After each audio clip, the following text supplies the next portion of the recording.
Notre partage de ce jour a pour thème l'éloge à la puberté. Nous voulons dire qu'il existe un mythe autour de la puberté.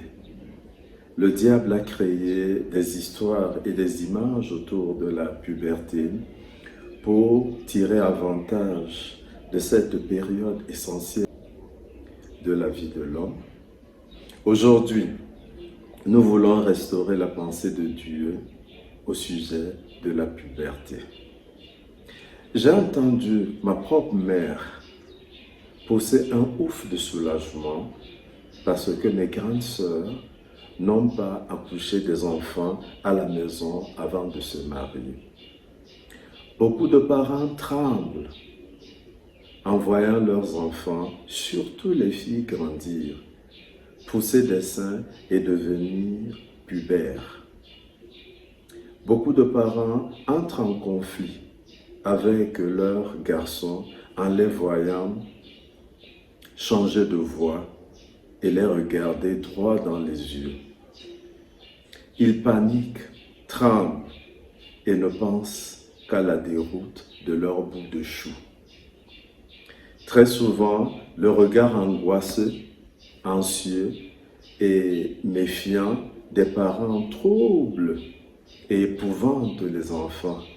Il y a beaucoup de philosophie là, dehors. Mais en tant que chrétiens, nous devons savoir quel type de pensée intégrer dans notre vie parce que certaines pensées sont destructives. Par exemple,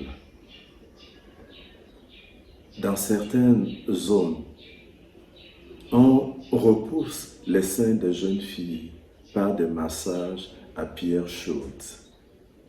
On m'a aussi parlé d'une maman qui tapait son petit garçon lorsqu'elle le voyait expérimenter ses premières érections.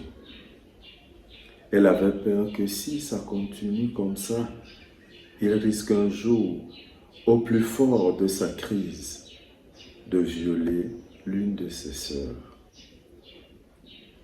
Voilà autant de choses que le diable a pris soin de balancer ici et de tourner les familles et de troubler les parents particulièrement.